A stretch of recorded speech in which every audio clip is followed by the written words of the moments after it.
Get ready for Real Talk with Pasha B in 5, 4, 3, 2, 1. All right, thank you for tuning into this week's episode of Real Talk with Pasha B. We've decided to do some hot topics. An impromptu hot topics. Impromptu. Like literally, I came to Pasha House to get some food. And then 2 minutes later, she's like, we need to do a podcast. I'm like, I'm just trying to eat, girl. I did. And the food was good. Thank you. Jerk pastas. Yummy. Yummy from scratch with love. And I felt all of that. Sheneka's been a lot of shit going on, but we talked for the last couple of days, and I think this topic is kind of going to resonate, and we can kind of allow this to weave into a lot of things that are going on with people's lives and our lives, kind of, sort of. Our lives? Well, just we're not talking about us. We're talking about them. Okay, we're going to talk about them. Them. Yes. So, Cardi B and Offset, you know, it's been publicized this week that they have decided to separate after being together for about 4 years, married for about 3 years. And of course, social media is in an uproar in regards to, I guess, not letting this young couple live, not letting them have a life, be true to who they are, break up because they want to break up. To make up and then break up again, right? Hey, you know, sometimes that's how that shit go. Yeah. So, Cardi B went on Facebook Live and kind of in a nutshell tried to just die down rumors that there was an actual incident that got them to the point where she decided to file for divorce. So if you guys don't know, she's the one who actually decided to file for divorce. I think it was discovered kind of how some things are discovered, where someone was perusing the webs, snooping on the webs, and found out that she had actually filed. She did say that she was going to come back and amend. It's what I heard, and not ask for child support, things of that nature. And so she went on Facebook Live to talk about the reasons why she decided to file for divorce. And in a nutshell, it was she got to a point where they had grown apart. She didn't feel like continuing to go through some things that have gone on in their life. Nothing specific, nothing what I'm going to say she says the blogs have out there, such as alleged cheating, rumors of babies, things of that nature. Now, she did not dispute that he didn't cheat on her before. But she was like, you know, this time it wasn't about all of that. What she did say was she was tired and she decided that enough was enough. And she wanted to be a free bird. Be a free birdie. And she actually did say bird. Free bird. So with that being said, you know, Sheneka and I talked about people being purposeful in life, people being proactive instead of being reactive in their life. And as you know, Cardi has been in I'm going to say a whole lot of talkings. People have talked about Cardi since day one, from loving hip hop all the way to now. She does have a #1 song out, WAP, right? Yes. People have something to say about that as well. So her getting a divorce, you are hearing from one end of the spectrum, well, what else did she expect to happen to her because she knew who it was that she married? And then on the other end of the spectrum, it kind of is, well, look at the type of music she makes. Look at the type of woman she is. Like there's no remorse for her, no matter how it goes. So listening to, you know, her live and just taking away or understanding her purpose for deciding to call it quits, I think she did a fucking boss thing. And one of the things that come to mind, and I've heard you reference this many, many times, and that's, why is it that a couple have to fall out, get to the point where they hate each other before they call it quits? If you recognize that a situation isn't working out, go ahead and separate. And we don't have to be enemies. And we don't. We don't have to be enemies. We can both acknowledge that the relationship isn't working out, and we can part ways amicably. First and foremost, we don't owe anybody a fucking explanation. So for her to even come out and kind of, I'm going to say hush rumors, neither here nor there. But the fact that she's saying there wasn't a thing, and if she's saying it now and it was, it is what it is. But I'm going to take what she's saying for face value. She's saying it wasn't a thing, and she was tired. She just wanted to be done and over with. And yeah, so we talk about someone not having to be a villain, because we live in a villainous society. Mm-hmm. So we talk about, or she's talking about, how she just wanted to be done. We talk about someone not having to do you so wrong to the point where you can... That you wait till the person does you so wrong. Right? Yep. That they are the enemy. That they are, or 100%. So, yeah, I'm with you. I think that was a boss move on her part to recognize that the relationship wasn't going where she wanted it to go. They were on different paths, and to make a determination for her life that, you know what, let's end this before it gets to the point where, what'd you say, where you cheat on me again, or some of these kids. A child was produced. Yes. Things of that nature. And the child, now, of course, from her, the cheating produces another child. Mm-hmm. So why are we as a society so hard to understand that concept of it's okay to walk away? You know, I don't know. Because I think we are living in a world, not in just 2020. I'm gonna say our generation, past generations.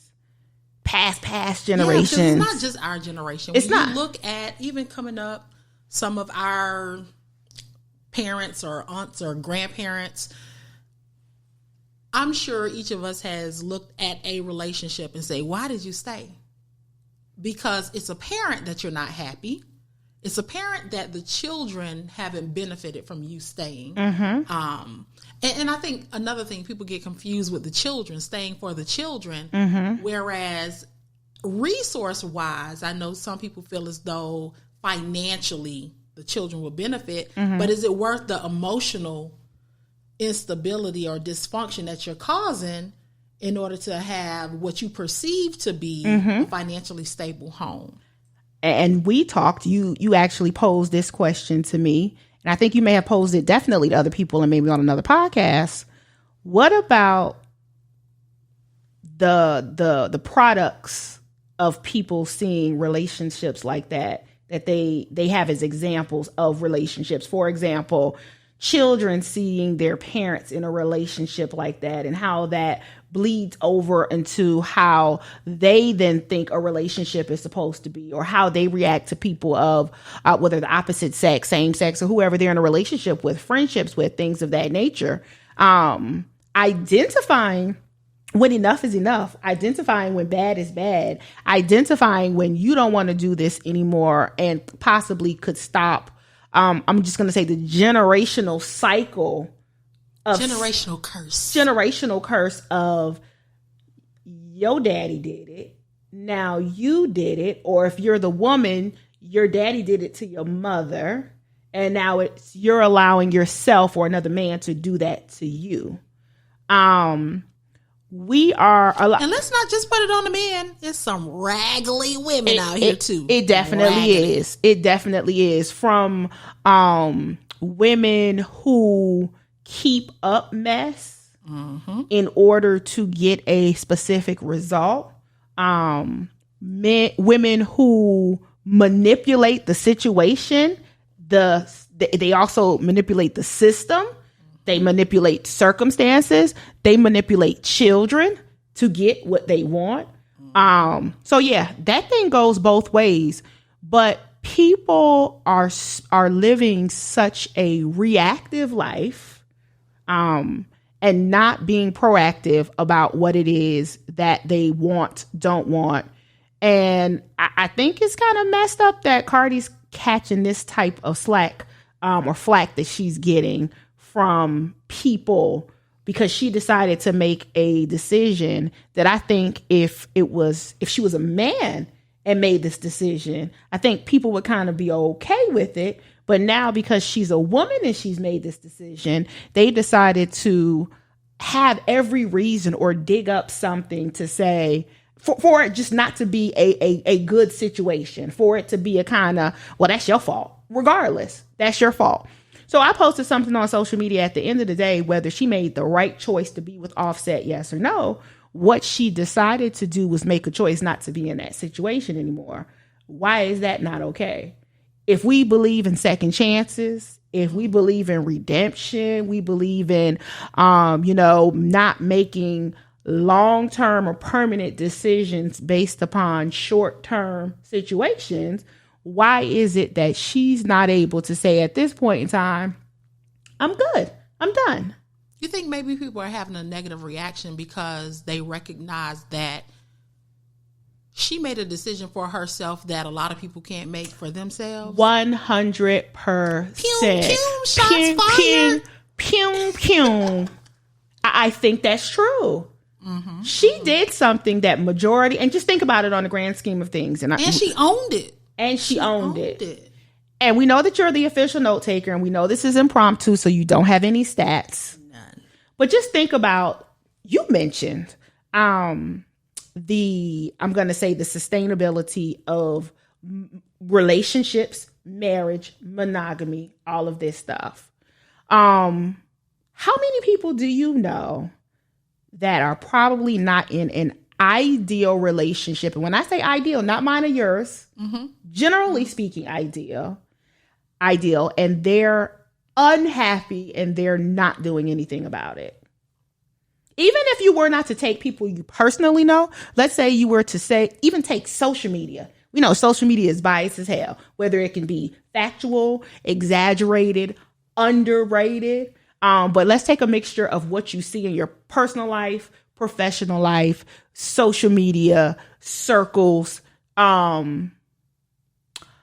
How many people are taking the initiative to be proactive, whether it be from a relationship perspective, platonic or romantic, from a professional standpoint, anything that they're actually stepping up, doing, saying what it is that they want and they don't want, instead of reacting off of what the world is giving them or what they're getting from the world.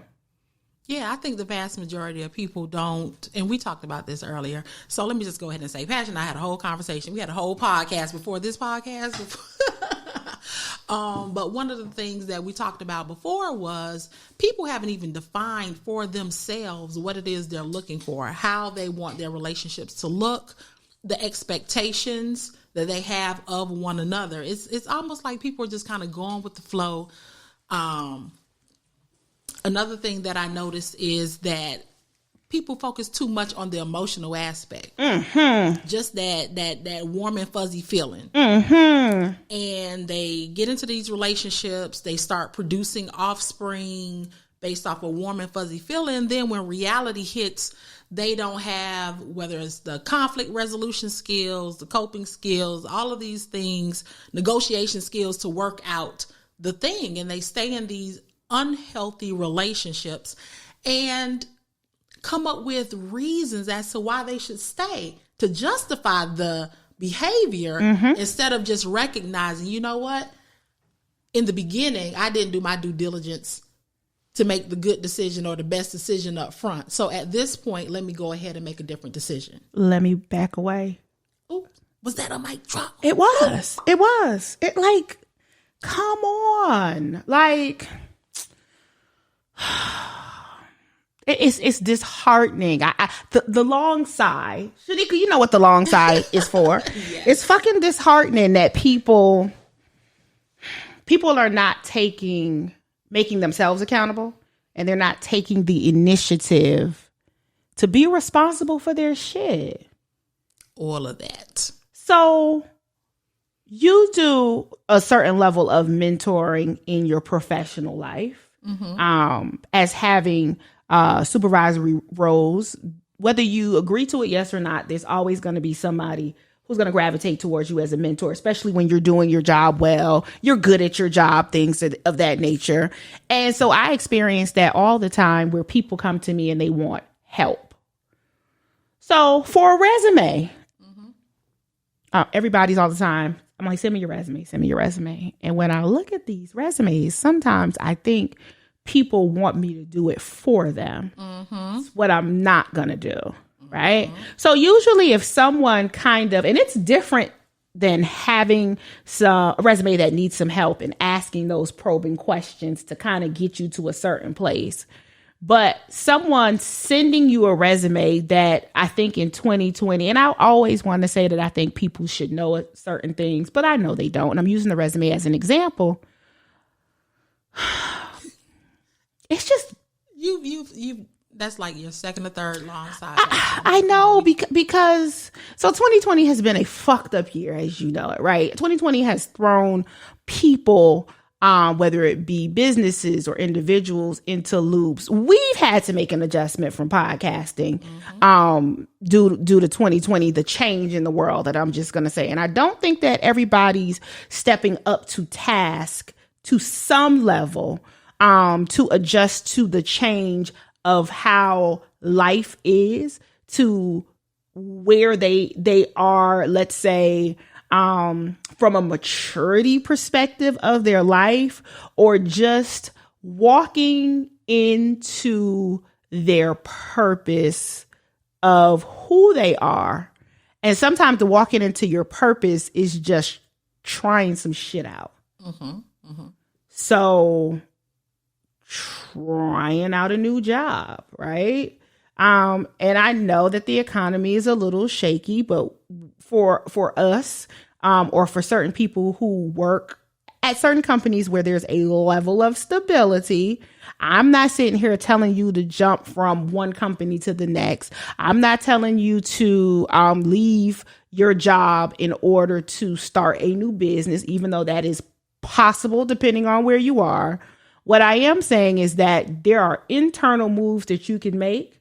There are new positions that you can apply for at jobs that will probably strengthen some skill sets or develop some that maybe you want to develop or you want to do. And some people are so comfortable in their fucking box that they won't. And the funny thing is, I know several people who have transition into new jobs during the pandemic.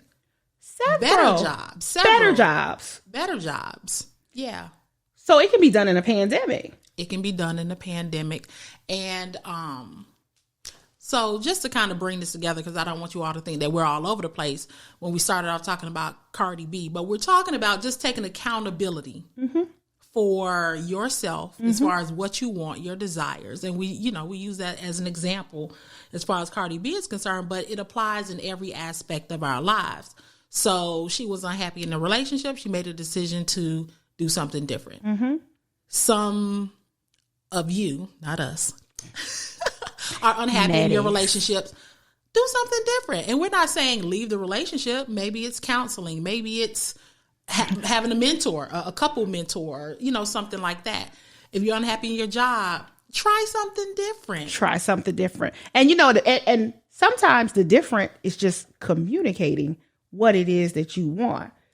So half of us are not even putting out in the universe what it is that we want.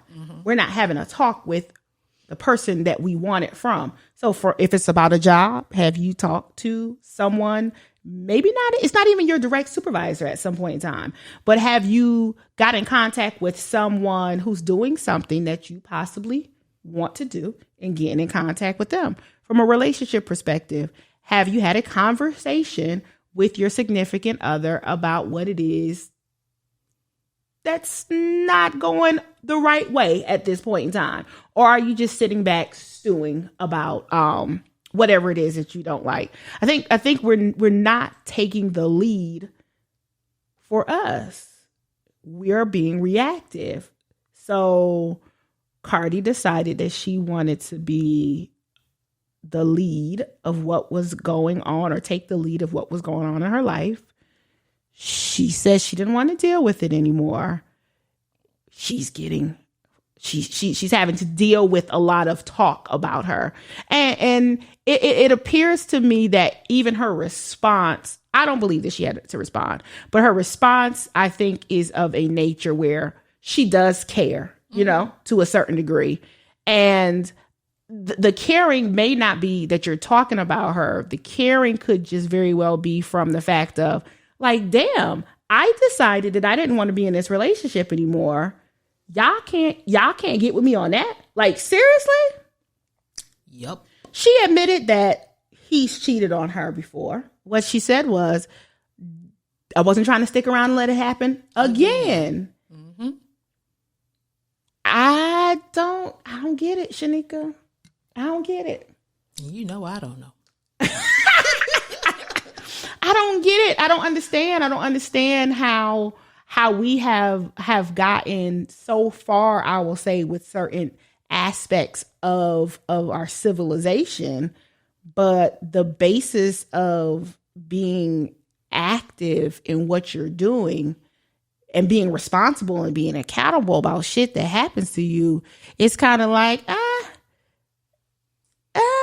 Well, I think so let me just say, I think it's a couple of things. One, it's society's expectations. So okay. I think in general, people feel as though they should be partnered up. And if you have a child with someone, oh, we need to make this work. And other people in your ear, oh, just stick it out. Oh, that's what men do. He's in the entertainment field. This is something you have to contend with. So I'm sure she has people in her ear telling her that. Another thing, and this is just in general, not just specific to her, we haven't dealt with our own stuff. So going back to when we were talking about how people were raised and how that's processed. So, and I give this example to Pasha all the time out here in these single streets, how men look at women. I honestly feel there is a segment of men out here who truly dislike women based on the relationships they have with their mother. And I'll pose this to the cyber world. How does a man process watching his mother trying to make a way? I'm not even saying she's being purposefully manipulative about a situation. She's just trying to make a way. And the child may see his mother doing things to get her bills paid. Not saying she's tricking, but something like that. It ain't tricking if you got it. But just trying to make a way. She's in survival mode. And he's watching that. As he grows up, he may process that as his mother using men, being manipulative towards men. How is he now going to feel about women he's now dating? He could vary, and it can go either ways. 50% could approach women in that same aspect with that same unattractiveness to women because he's seen what his mom has done. So he's already foreshadowing that, thinking that all women are going to act like that. Or on the receiving end of that, or on the other side of the spectrum, he could take that as, well, that's the norm. That's how women are. And that's what I have to do in order to deal with a woman. Yeah. So that's out here in these single streets with dealing with people. Is it only the single streets? Stop, Pasha. Stop it. I'm just saying. It's just out here in the streets. It's out here in the streets. In the streets. We call it like we see it. You know what I'm saying? And it was just, I go back to something that I said, and I want to talk about this for a minute. If Offset had asked for a divorce, would there be so much outrage? Would people be posting on social media, you knew who she was when you got with her? So I think they would. I don't think they would. I think they would, just based on the fact, because she was a stripper before. I think they would bring that up. I I think that there would be some people who would bring it up. I think he would get more high fives, like he moving on to, to bigger and better. Yes, in that respect. Mm-hmm. I don't think that he would be bashed by, especially in the manner that she's saying, I'm just done, right? Mm-hmm. I think if she had cheated on him, there is gonna be the negative. Oh, she was out there drunk and all of that stuff. I think if he decided to just walk away and was like, I can't do this anymore, I think he would have been invited to the biggest party the next day, and given the most high fives, virtual and in reality, because he made a decision. He didn't want to be bothered with that anymore. But for her, and she did it so respectfully. I think it was. She did it so respectfully because I believe she could have went on social media and bashed him. We don't know what they've gone through in their relationship, but I can appreciate and respect how she did it. I can too. But obviously, grown and young see that and they're young, and I have to keep reminding myself she's like 27 and I think he's 28, 29. I think he may be in his early 30s, maybe. Okay, maybe we're gonna do the Googles on that. I think he's in his early 30s, but they're young. So, and there's so many people who in that age range, I'm not even going to put it on age because I know some grown people who still dealing with the foolishness, but I can appreciate them being as young as they are. I think he's only like 28. So they're still in their 20s. Yeah. I really appreciate them being young and recognizing, you know what, this hasn't worked out. Let's go ahead and part ways and not have a falling out about it. I can respect that. I definitely respect that. And hopefully, some people out there in the world will take note and recognize what's working and what's not working in their life. And again, we're not talking about solely from a relationship standpoint, just in general. I think all too often we sit back and we react to what's happening to us instead of identifying exactly what we want and kind of making decisions that gets us closer to those things that we've identified. And we talk, I have to keep saying that. I know we keep saying we keep talking about this, or we talked about it because we talk about a lot of shit off the air, but identifying what it is that you want is the first thing that you should do before you intertwine yourself with someone else and potentially bring someone else's issues, drama, or someone's energy, whether that be good or bad, into your the fold of your things. So if you don't have your shit together, you don't know what it is that you want, I'm not sure, first and foremost, how you can attract that. First of all, who are you attracting? What it is that you're putting out there. Exactly. Dysfunction. So, yeah, I just want us to be more purposeful. I keep saying the word purposeful, but truth be told, like you are the only person who truly has the responsibility for what happens. Most of everything that people do in their lives, they have control over. And sometimes the control is to even enter into something. I know we do not have control over how other person responds to you in a situation, but you do have control over putting yourself in certain situations and how you react in certain situations. And I believe that for Cardi, she acted in a manner that was the best for her. From the outside looking in, it seems like it was probably the best for the situation, but definitely best for her. And I think she tried to do it in a way where no one was a villain, even with, doing the live. What I heard, and it was about a 13-minute live. I didn't hear bashing per se. I did hear stating some facts. One thing that she talked about, which resonated with me, was if she gives information or if she talks to a blog, it's because she wants people to know her side of the story, and not an assumption or not hear something from somebody else.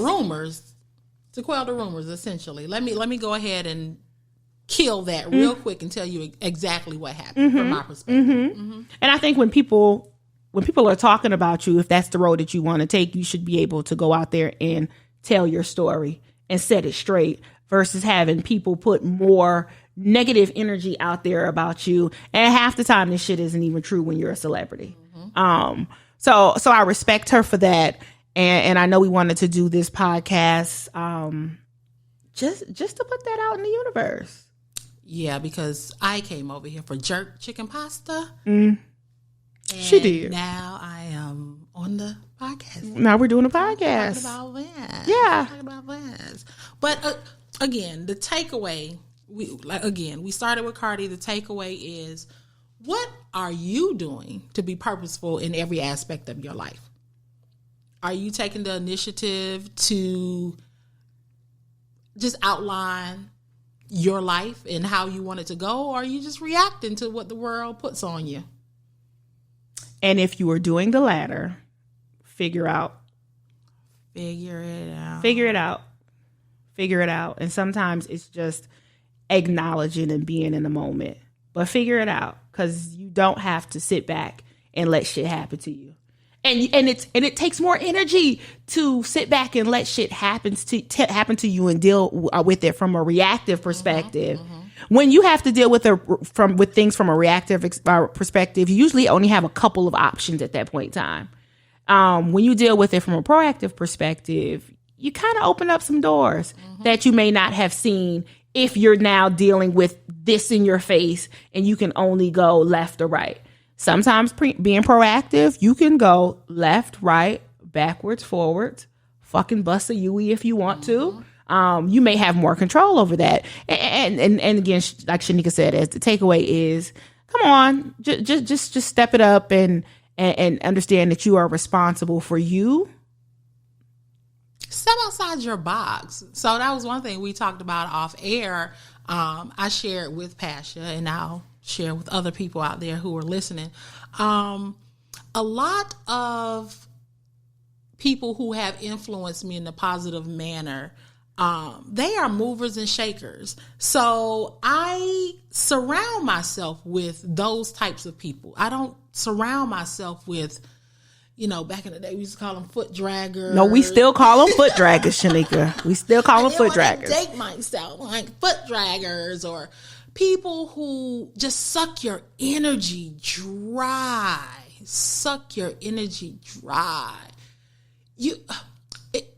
It's not beneficial. And I want to say, given our target audience, which is 30, 35 plus, like this halftime. This is halftime. You're putting shit in perspective, because I thought about that the other day. We at the cusp, right? We're approaching the top of the hill. We're very much so. Very much so. Ain't no more choo-choo train. I think I can. Like, you should have thought some shit and done it. And if you haven't thought some shit and done it, let this podcast be what's going to make you thought some shit and do it. Because we going we're going down. Like the average lifespan, I think, is like 75 or something like that. But let's just say 80. So we're at the halfway point. So how are you going to spend the next few decades? What goals do you want to accomplish? How are you going to go about accomplishing those goals? What's your happy? What is your happy? What is your happy? And if you are at the halfway mark of your life and you not happy, what you gonna do about it? Sheneka, you done said a motherfucking word. I'm dancing. You done said a word. Like, truly, when are you gonna be happy? If you're not happy right now, and I'm not saying 100% happy, because nobody's 100% happy, but if you don't have more happy days than not happy days, at what point in time are the happy days going to be important for you? I don't know. I saw. Let me. There was something that came up on the social medias today. And I'll say this was posted on Royce the 5'9's Instagram. Once you get a taste of peace, you'll cut anybody off to keep it. Look, the story of my life. The story of my. It feels so good. It feels so good. It feels so good. And again, I think people get so caught up in what society says you need in order to be happy. Society says, oh, you need to be married. Society said, oh, you need that brand new Mercedes. You need that 6-bedroom house and all of that. You really need to remove yourself, go into your little quiet space and truly have a conversation with yourself. What is it that you want? What is it that you need that feeds your happy? And incorporate that into your life on a regular basis. And oftentimes I think we get so caught up. Another aspect of it is I think we get caught up in the what do they call it? The rat race. Wake up, go to work, come home, feed the kids, go to sleep. Like that's the cycle of so many people's lives. And that's not your purpose. That's not your purpose. That's not your purpose. And what you were saying before about finding your happy and finding your peace, also identifying the people that are not contributing to your happy or your peace. Because you only let motherfuckers in your life that you let everybody in your life that you want to. So the ones that are not contributing to your peace, because there's this thought process that people should make you happy. See, my thought process is you should make your fucking self happy, and others should not take away from your happiness. They should bring, they should be contributing to that. You need to meet me at happy. Meet me. Or enhance my happy. But not take away from my happiness. And not make me happy. That's not your job to make me happy. My job is to make me happy. Your job is to contribute to the happiness and damn sure not take away from it. Once you start to take away from my happiness, that's like if I'm at a 2 and you taking away 1. So now I'm at a 1. That shit don't add up. It subtracts. So no. Being responsible for removing people from your life that takes your peace. And just to double back to what you said that I caught, and I just want to reiterate, nobody's responsible for your happy. And I think that's another issue. People are wandering around here looking for other people to fill that void, to fill their happy. If you can't make you happy, how in the hell you expect me to make you happy? I am not your entertainment. Hello. I'm not your entertainment. Hello. Not. And it's unfair for you to put that responsibility on someone else to make you happy. Now that's a word. To do something you can't even do for yourself. Let me put it like that. To expect someone to do for you what you can't even do for yourself. Drop mic, Sheneka. Hold on. Do I got a sound effect for you? I got something. What I'm going to do? A little new light up mix over here. No, that wasn't the right one. That wasn't the right one. Okay. We're going to try that one again another time. But that was funny. Yeah. So, hopefully, Hopefully we haven't rambled too much. I don't think we rambled. I think we rambled. We gave some really good nuggets, and hopefully folks marinate on that. I hope so too. Bit, I hope so too. It is September 2020. This is going to drop sometime in September. So it's or October. But I'm going to tell you, we recorded this in September. Truth be told, September we're at 19th to be exact. We're at the last quarter of 2020. We've been on punishment for 6 months. We have. So what are you going to do? Well, we're going to challenge you to do something different so that when 2021 comes around, you've had some time to kind of reflect and be ahead of the game and do something different. Challenge yourself to do something different, damn it. Explore something different, something you never did before. And I'm going to tell you this, if you survive 2020, you a G. I think you could do anything. And being uncomfortable sometimes is the best thing. Well, are they comfortable now? I think they're comfortable in being uncomfortable. We talked about this. Yeah, we did. Some people are comfortable with being miserable. They ain't gonna sit here and say it, but when you have drama, trauma, stress, anxiety, everything, when that's your norm, we talked about fight or flight as well. Mm-hmm. So when you're normally in this fight or flight stance, or you're stressed or you're uncomfortable or you're unhappy and that becomes your new norm, at some point in time, it levels out and that becomes comfortable for you. Mm-hmm. And so how do you adjust back, or how do you get out of, I don't want to say adjust back, how do you get out of that place? How do you switch from unhappy to happy? Because that transition is going to be hard as well.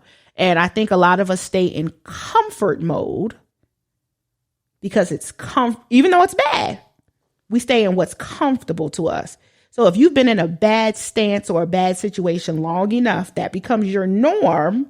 And at least, and let me not say comfortable, it becomes okay. You've dealt with that place. Mm-hmm. So for you to go outside of that, that's uncomfortable as well. Mm-hmm. So you rather stay in this bubble, stay in this box. Because if I have to go in this box with Sheneka, that's uncomfortable to me. Even though Sheneka may be doing the right thing, Sheneka over there with the right. It's uncomfortable for me to move that piece. Mm-hmm. Mm-hmm. And I also want to talk a bit about how our inability to deal with our own stuff affects our decision making. Mm-hmm. Mm-hmm. So if you're not in a good place, how do you think that's going to impact how you make decisions in life across the board? Mm-hmm. Your filter's kind of dirty. Mm-hmm. You need to replace that filter. Same thing, when you're in your house and you look up and you see the little filters. The thing kind of gray. It needs to be clean. Let me replace the filter. Mm-hmm. We need to clean our filter. Mm-hmm. And for you to be stressed out, depressed, not dealing with whatever unresolved issues you have, your filter is dirty. So what are you attracting? What are you going to produce? Bugs and mites and and allergens. Right. Absolutely. And then you wonder why, well, how did I find myself here again? Right? Mm-hmm. Because you haven't dealt with whatever it is you have going on in your life that's preventing you from being in a place of peace. Dang. Look at here. Mm-hmm. I'm so glad I came over here for this jerk pasta, girl, because we done dropped some nuggets over here. Jerk pasta and nuggets. Truly, we are rooting for you. If no one else is rooting for you, I'll say we are rooting for you, because when you want to do better, you can do better. So as long as you want to do better, we're rooting for you. Like I said, if you can survive 2020, you can survive anything. Yeah. And some of you have survived much more. Yeah. Than, I'm not going to say this little pandemic, but some of you have really gone through some traumatic events. And guess what? And you're here. And you're still here. And you're still here. And I'm glad you brought that up. I know oh my gosh. We always talk. We do. But we talked about fear. Mm-hmm. And operating and having fear being that border, that boundary that doesn't allow for you to possibly get to your best self. And so Will Smith, I credit Will Smith for a lot of things, because I like his bucket list, how he does things that pushes his fear. He does a lot of shit that I'm just not going to do. Jumping out of an airplane. I'm not jumping out of a window. Okay. But fear is what's paralyzing almost all of us not to try something that's uncomfortable. And I think if we were to operate and know that fear is a temporary place, and understand the possibility of fear, what's on the other side of fear, right? Mm-hmm. Half of us don't get to what's on the other side of fear because we don't get past fear. But if you get to the other side of fear and you're still alive, I guarantee you the thought of fear will not be as paralyzing as we all internalize it to be, or all how we've been taught to be fearful of stuff. I know you told me about, growing up and hearing people say family members may have said, or just as a society, don't do that because of, or you know it's a big bad world out there, or you can't do that because of X, Y, and Z. So those negative thoughts get planted into our mind to the point where fear becomes the reason why we don't do something, why we don't try something, why we don't experience something. And if you can survive working through your fear and getting on the other side, it'll probably work, whatever it is that you want, that you're fearful of. It'll probably be a better outcome or a positive outcome. And even if it doesn't work, 2 things: you didn't die. You didn't die. And you know that way didn't work. So try the fucking other way. Absolutely. Absolutely. Yeah. That fear. That fear thing. And we need to stop transmitting that energy to other people. And oftentimes you're just projecting on the other people that fear you have on yourself. So I'm glad we did this. I'm so glad I came over here for this jerk chicken pasta. We need to get this one out. See, a lot of things happened today where I wasn't even supposed to be here, y'all. Can I send a shout out to my cousin? You can. Sean and her husband, Ronnie, they just got married. I was supposed to be in Thomasville, Georgia. Atlanta traffic would not let me be great today. So I made it. I didn't even make it to Macon. I think I passed by 3 accidents, construction on 75.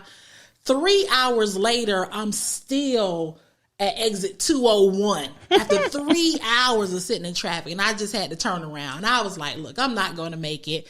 And I turned around, Pasha called me, we were on the phone, met up at the store. And when I tell you, so much came out of all of this that we're not even going to talk about on air, it's like, there's a reason. There is. There was a reason for everything. There is. And you know what? I know that this message is going to get to somebody, and they're going to be able to sit back and process and get to an elevation. I know this because today wasn't supposed to happen, and it did happen. So that tells me that what was put out in the universe is supposed to happen. Yeah. So I'm happy. My purpose has been served for the day. And you found your Clorox spray you was looking for. And I did. I've been looking for Clorox spray forever. Y'all better stop hoarding all these products. Can we talk about that? Yeah. You don't need a whole case. You don't. It's one will do you. But yeah, this whole thing happened because it was supposed to happen. I believe in karma. So I'm glad it worked out the way that it did. Yeah, I'm all dressed up. She was cute. She was, and she got nowhere. I don't know what's going on 75 South. I think people have kind of adjusted to the new norm. Oh my God. Because the streets was busy today. It kind of was.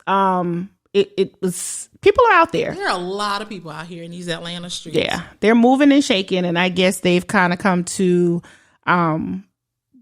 they've adapted to what the new norm is. Look at you bringing shit together. All right. And what we want for y'all to do is adapt, because it's you. This world is yours. Who said that? Nah, don't play. The world is yours. Oh. It's mine, it's mine, it's mine. Whose world is this? That one. I hate Sheneka's not a hip hop connoisseur. I freaking hate it. But we're gonna get you there, one way or another. R&B. I'm R&B. I know you need to put. You need a 90s R&B. Let's be specific. Exactly. I don't know the new stuff.